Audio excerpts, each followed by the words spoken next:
Bismillahirrahmanirrahim. Assalamualaikum warahmatullahi wabarakatuh. Perkenalkan saya Nurul Alfia, jurusan Psikologi Pendidikan dan Bimbingan, Prodi Bimbingan dan Konseling angkatan 2019.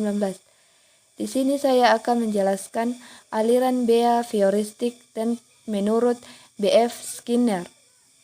Teori kondension menekankan pada peran lingkungan dalam bentuk konsekuensi yang mengikuti suatu perilaku.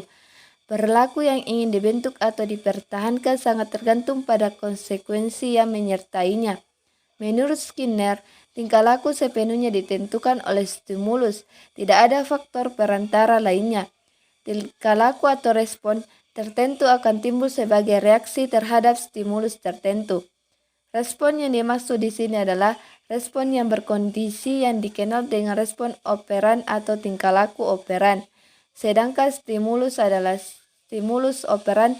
Oleh karena itu, belajar menurut Skinner diartikan sebagai perubahan tingkah laku yang dapat diamati dalam kondisi yang terkontrol secara baik. Skinner mengidentifikasi 3 jenis tanggapan atau operan yang dapat mengikuti perilaku. Yang pertama, neutral operan, tanggapan dari lingkungan yang tidak menambah atau mengurangi kemungkinan perilaku diulang.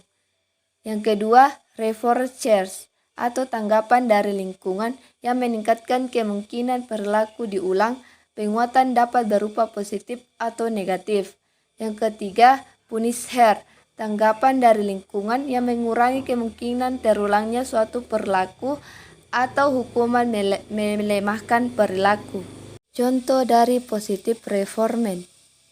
Positive reinforcement merupakan contoh paling terkenal dari operan conditioning, menerima reward untuk bertindak dengan cara tertentu. Banyak orang melatih hewan peliharaan mereka dengan positive reinforcement, memuji hewan peliharaan atau memberikan hadiah ketika mereka mematuhi instruksi, seperti disuruh duduk atau berlutut.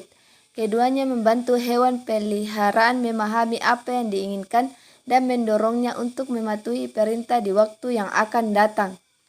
Contoh negative reinforcement adalah bentuk dari operan conditioning yang berbeda tetapi cara kerjanya sama dengan positive reinforcement.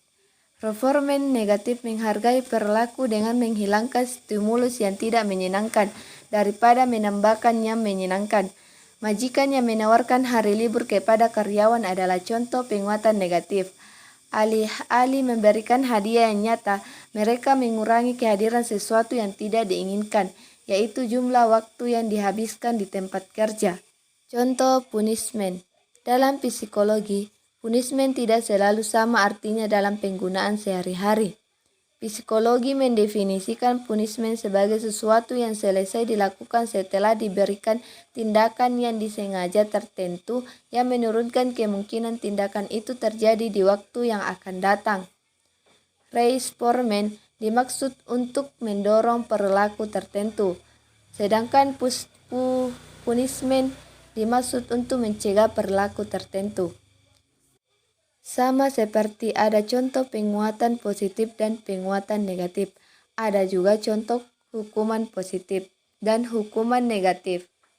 Dengan yang terakhir, situasi positif dihilangkan ketika perilaku yang tidak diinginkan dilakukan.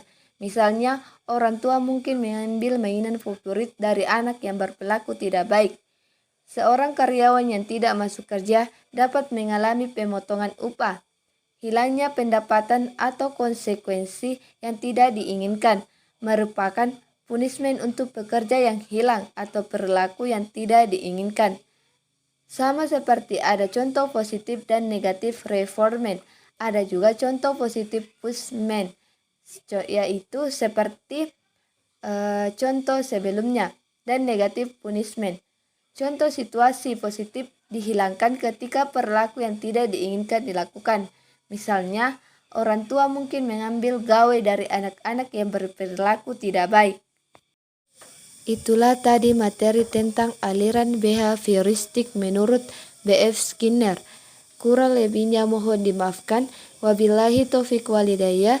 Wassalamualaikum warahmatullahi wabarakatuh.